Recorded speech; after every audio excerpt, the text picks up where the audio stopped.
Sebelum Islam datang ke Madinah, kota ini tidak pernah benar-benar tenang. Yatsrib adalah tanah yang subur, namun hatinya penuh luka lama. Dendam Aus dan Khazraj diwariskan dari ayah ke anak, dari cerita ke cerita. Di tengah kota seperti itu, hidup seorang lelaki bernama Nuaiman. Ia bukan petarung, bukan pula pemantik api permusuhan. Ia memilih jalan lain. Jalan yang jarang dipilih, menjadi ringan di tengah yang berat. Nuaiman tertawa bukan karena hidupnya mudah, justru karena hidup terlalu keras jika dijalani tanpa jeda. Tawanya adalah nafas.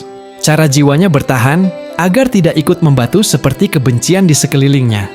Orang-orang mengira ia sekadar suka bercanda, padahal tidak semua tawa lahir dari kelalaian. Sebagian lahir dari kepekaan. Hati yang terlalu peka akan hancur jika terus menyerap luka. Maka ia menyalurkannya dalam bentuk yang bisa diterima, senyum, canda, kelakar. Namun jauh di dalam dirinya, Nuaiman menyimpan satu kegelisahan yang jarang disadari orang lain. Ia tidak betah dengan berhala. Ia tidak nyaman dengan ritual yang kosong dari rasa. Ia tidak menemukan ketenangan dalam tradisi yang hanya diwariskan, tanpa dimengerti maknanya.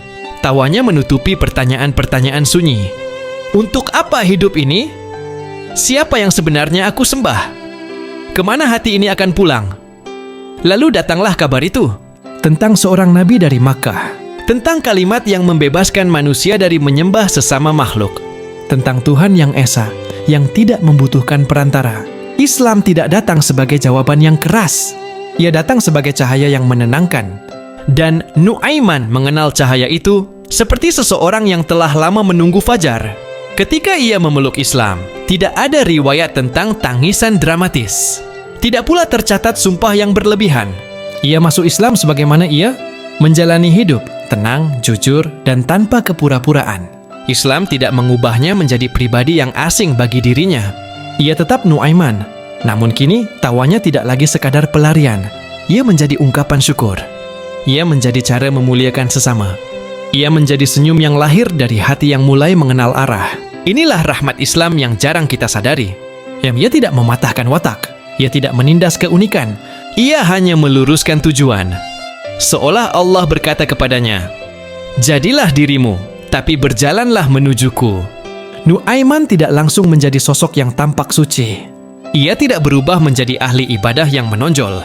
Namun satu hal berubah secara mendasar. Hatinya kini tahu kepada siapa ia bersandar. Dan itu sudah cukup untuk membuat seluruh hidupnya bermakna. Sebelum cahaya datang, ada jiwa-jiwa yang sudah disiapkan Allah dengan cara yang tidak kita sangka. Yang sebagian disiapkan dengan luka, sebagian dengan kesunyian, dan sebagian dengan tawa.